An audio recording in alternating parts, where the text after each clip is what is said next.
I've got 2 bosses that I need to deal with today, so let's get them over with. Zero's up first. He can block shots, as you can see here, and he will usually counter with an attack of his own.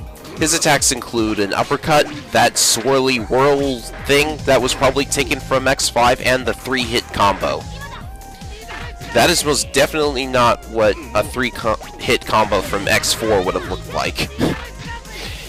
In any case, it seems you can slide under the horizontal slash, which is first in the combo.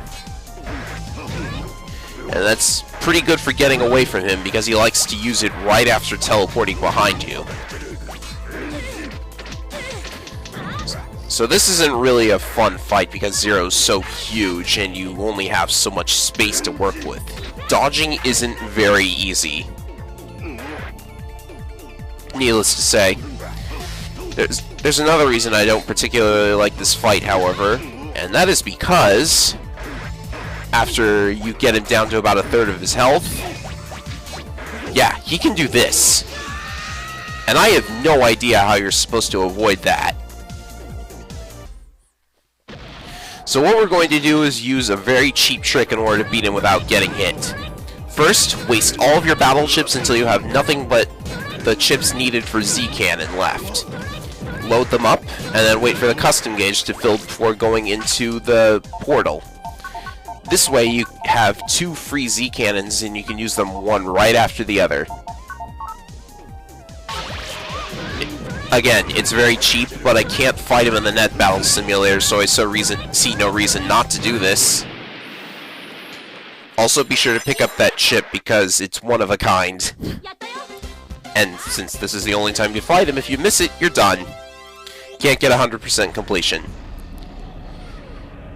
Next up is the second of the Battle Network sword users, Protoman. Needless to say, there's no real reason for him to be called Protoman in this particular universe, but we don't care. So while he doesn't have a completely unavoidable attack like Zero does, he is very fast and just very hard to avoid. He'll either rush at you with a horizontal slash or teleport behind you for a vertical slash. And in both cases, it's very hard to avoid because you have no idea which side of him you're going to end up on.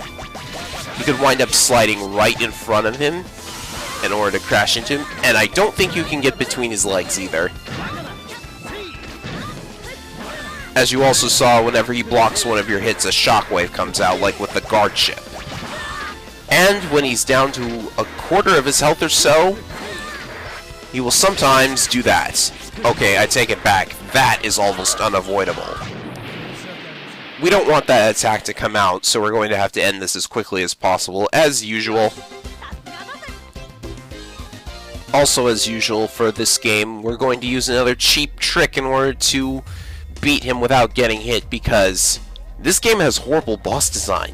You might not have noticed it until now, but it does. So what are we going to do? Well, I should mention that by this point, I recorded this Protoman battle when I had already collected the Invis 3 chip, which is the strongest and longest lasting of the Invis chips, and I had maxed out my Buster stats by this point as well.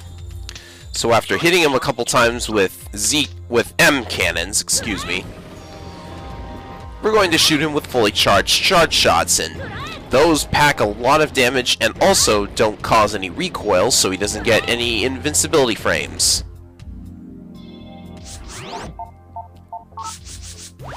Yeah, it feels so good to win when you abuse Invis chips. Not that this game deserves anything more. That's that. On to the next stage.